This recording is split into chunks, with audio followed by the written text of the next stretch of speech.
بسم الله الرحمن الرحیم. نن به لږه خوږې خوږې او خسته خسته خبرې کوو د کاجو باره کې. خوږې خوږې خسته خسته او لږه ګرانې خبرې، ځکه چې کاجو او پستا دا سیزونه داسې دي چې ګران ډیر دي. نو زما هر یو رور یا زما هر یو خور دا نه دغه نه لري چې کاجو یا باقاعدګۍ سره استعمال کو، یا داسې ده چې قیمت یې دومره دی چې ډیر خلک یې باقاعدګۍ سره څه چې استعمالولی هم نشي، خو چې چا وس شته او استعمالولی شي یا لږ ډیر مقدار کې څه لږ ډیر هم خوړی شي. نو نن زه تاسو ته وایم چې د کاجو کم خصوصیات دي.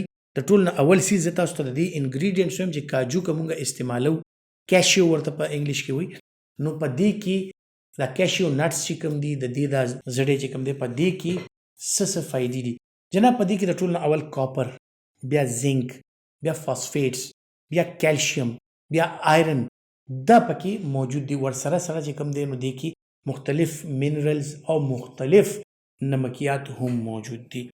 نو څنګه چې ما ذکر وکړو چې میګنیشیم، کاپر او زنک او آیرن او وایټامین سی دا ډیر زیات ضروری سیزونه دي.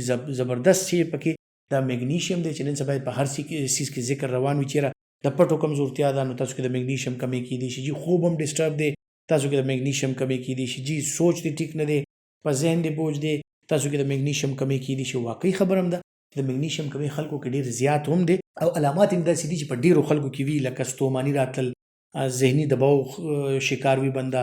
هغې نه علاوه ډیر سیزونه داسې دي چې لکه مطلب د زړه زور مې نشته، پټې مې کمزوري کېږي، یا د وخت نه مخکې یاره جي لا ځوان جانې مو بس پټې مې کار نه کوي. نو دا د میګنیشیم د کمی علامات هم کیدی شي. او دې نه علاوه بیا اکثر خلک د دې پټو یا د دغه پرابلمز وي ورته، د جوړونو پرابلمز وي ورته، دې کې ضروري نه چې د کیلشیم کمی وي. بعض اوقات د کیلشیم مقدار بالکل پوره وي، د ویټامین ډي مقدار بالکل پوره وي، خو دا کیلشیم په بدن کې او اډوکو ته رسولو دپاره، دا په اډوکي باندې ایښلو دپاره، دا د اډوکي مضبوطوالي دپاره دې سره فاسفیټ هم پکار دی چې هغې سره دا ځان بیلنس کوي، او کیلشیم او فاسفیټ دواړه دا اډوکې جوړوي. نو کله چې د کیلشیم او فاسفیټ امبیلنس راشي، هغې د وجې نه هم اکثر ویره چې ټسټونه مې کړي دي، کیلشیم هم ټیک دی، ویټامین ډي هم ټیک دی، خو زما پټې خوږیږي. نو بیا دا د میګنیشیم یا د فاسفیټ د کمی علامات هم کیدی شي.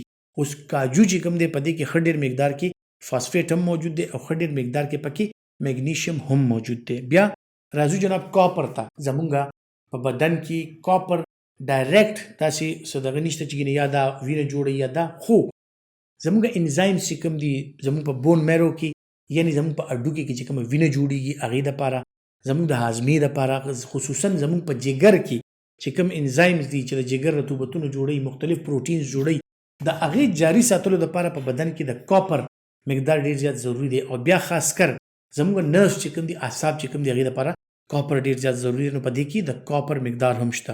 وینې جوړولو دپاره آیرن پکې شته.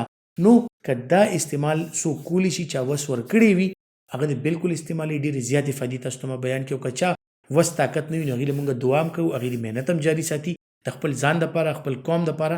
الله دې ټول تاسو په امن باندې روغ صحت سره او خوشحاله لره. خپل ډېر خیال ساتئ. الله په امان.